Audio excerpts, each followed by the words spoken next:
Hello, welcome back to the channel. We're back. BCS podcast. Been a while. A few things Yes. have happened since then. Cozy, how Yep. you doing?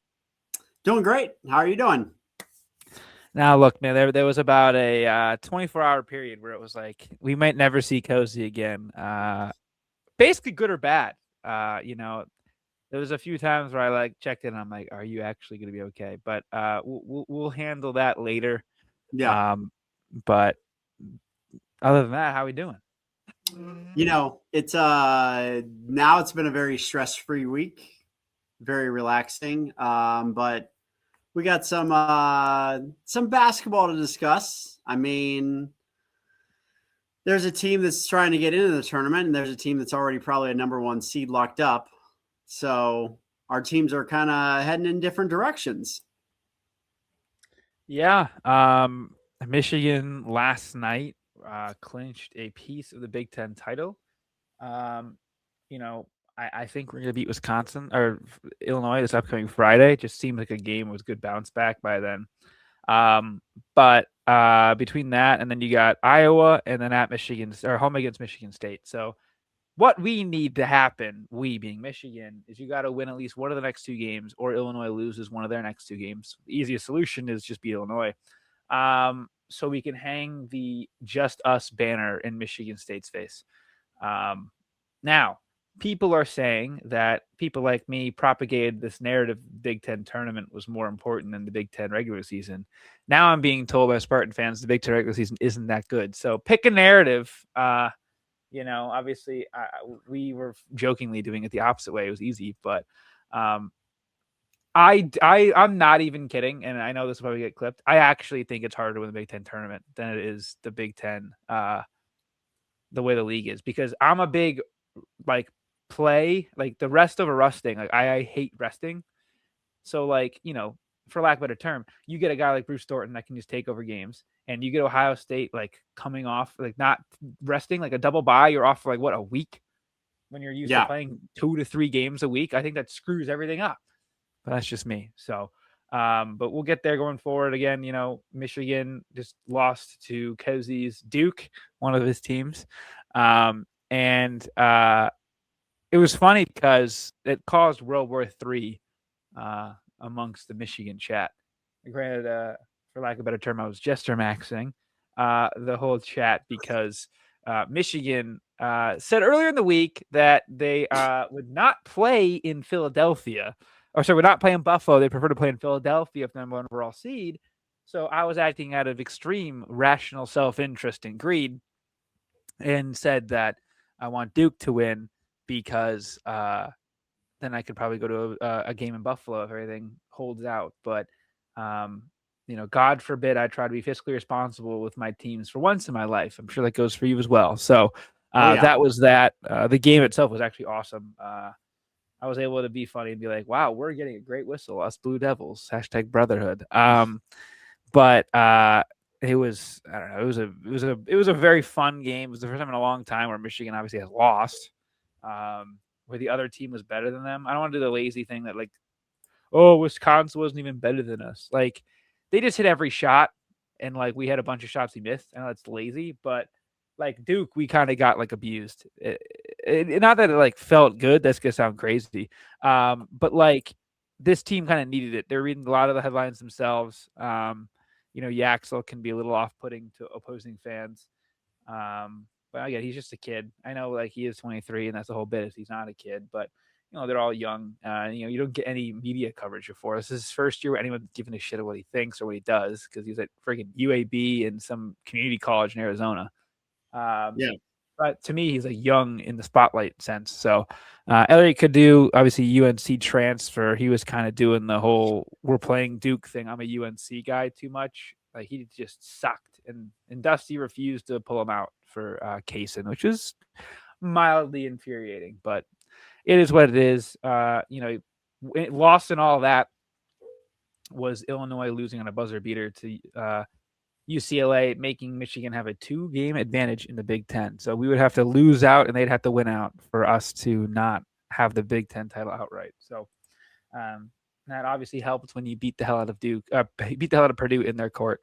The funniest moment from Yeah. that game by far, TKR, who was on fire. He was one of the best games I've seen someone play in a long time, and they were down 30 or 20 the whole game basically. Was he hits this crazy shot? He's got like 30 points. They're down 11. It's like they cut the deficit to 11 at home, and he's like, "This is my shit. I run this. This is my shit." Pointing to the basket. I'm like, man, I remember when you did that 2 years ago to last year to the Michigan team when you were cooking Danny Wolf, who couldn't stop a nosebleed, and it was, you're up 30. Like, brother, you're down 15, down 10. You're getting abused. So I think they had the lead for, I think, the first 3 or 4 minutes, and then Michigan kind of went crazy. So our bench shot, I think, 100% from three, like 70% from the field. It's crazy. So, but yeah, that's all I have for my quick little Michigan recap. Now we can hear Cozy side of things. So, let's see here. Buckeye basketball is the most up and down team I can remember, and it's not even just like within the game.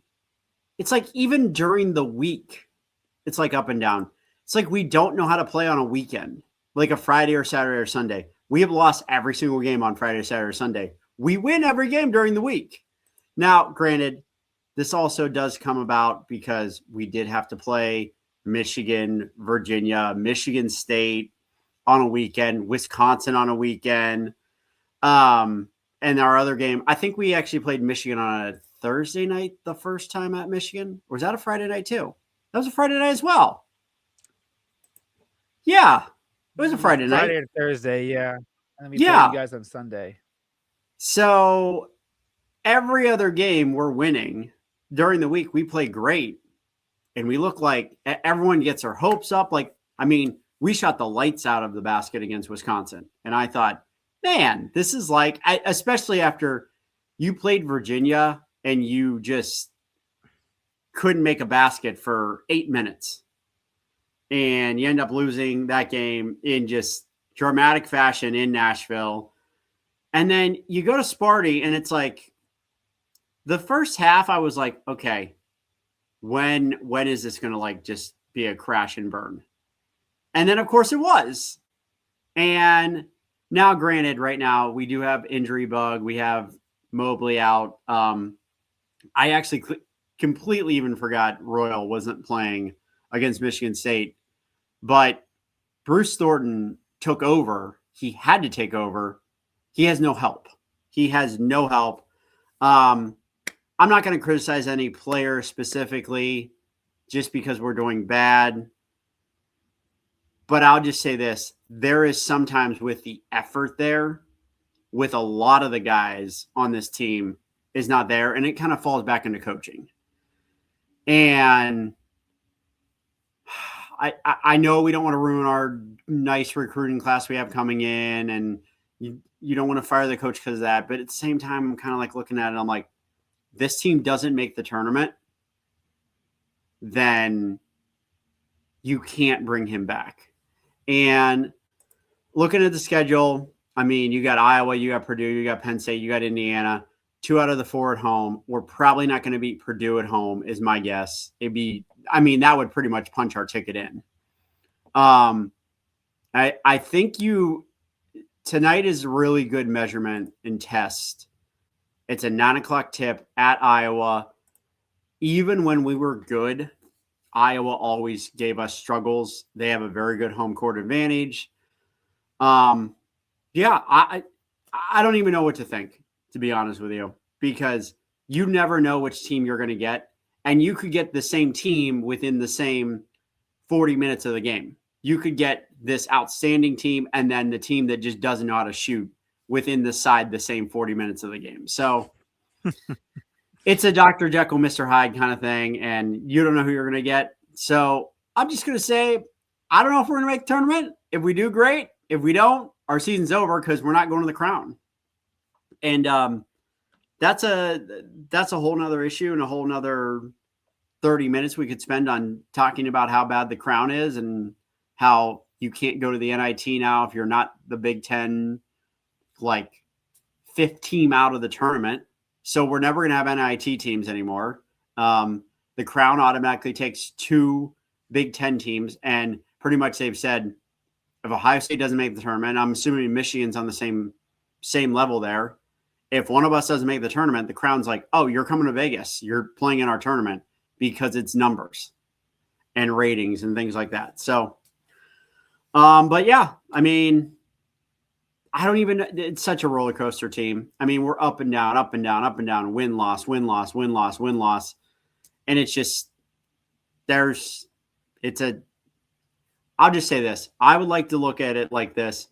Every 10 minutes of the game, let's see how we did for that 10 minutes, win that 10 minutes.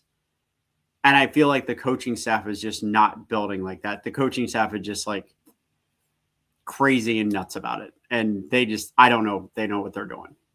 But yeah, that's pretty much all I got. If we want to do a quick rundown of other Big Ten sports, Michigan's still dominating hockey. Ohio State's struggling. Yeah, Michigan's slowing down a little bit. Obviously, I was at the ass whipping that happened again in the duel in the D a little while ago. Yeah. It's just kind of get to the tournament time at this point. Michigan's playing decent. Sparty's playing pretty good. Yeah, I mean, I'm not following a ton of hockey. They make it hard to watch. Look out with Penn State with Gavin McKenna. Oh my God! The tweet of the weekend that Gavin McKenna has more points than Drew Aller did against Ohio State. That's pretty interesting. But yeah, I mean, overall that's fine. But I will say this: there was a lot of talk and rumblings about the baseball programs in the Big Ten. Actually, started off the season surprisingly well. Which was, I'm pretty sure you guys started out 3-0 and played. We beat Arizona, won some like tournament out there, or whatever. I don't know what the hell's going on. Just someone's like, "Hey, Michigan baseball's on." I'm like, "Oh, let me go fake care about this."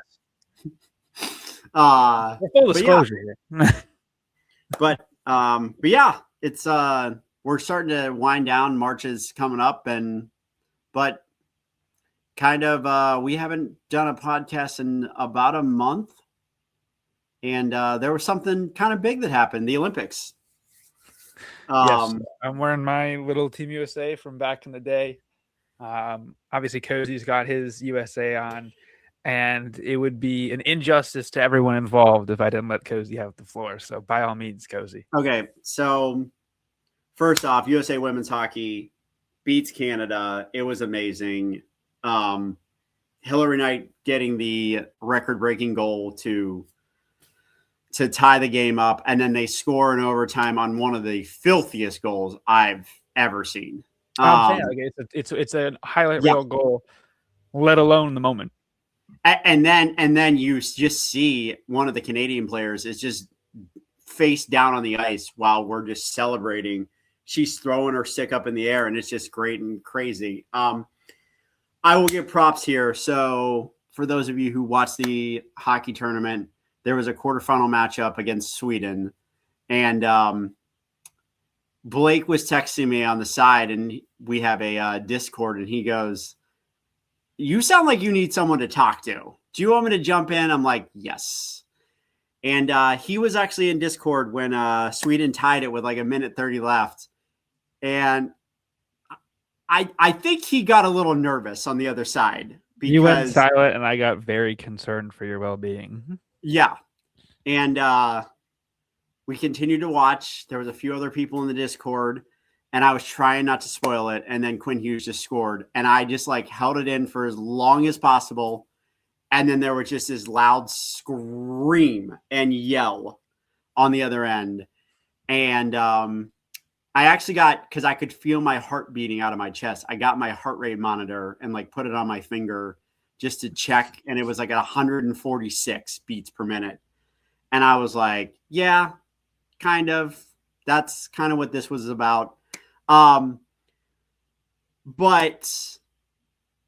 then you go to Friday. We just absolutely dominate Slovakia. It was awesome. The Canadians had to pull themselves out of an absolute hole and find their way back to the gold medal game. And you know what? It's funny because they struggled every single round of this tournament. quarterfinal. You barely beat the Czechs. You win 3-on-3 overtime, which so ironic after their gold medal game.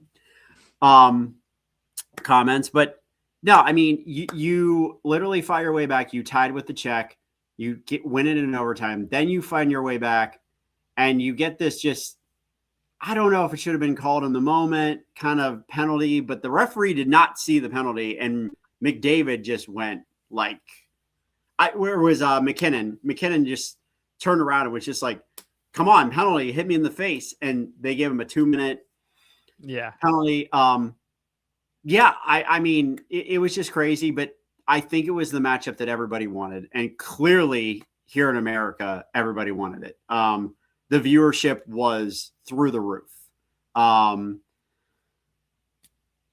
mean, I can tell you I woke up / really didn't sleep the night before the game, was just tossing and turning and just kept looking at my phone going, okay, I have to be up in 5 hours. I have to be up in 3 hours. I have to be up in 1 hour.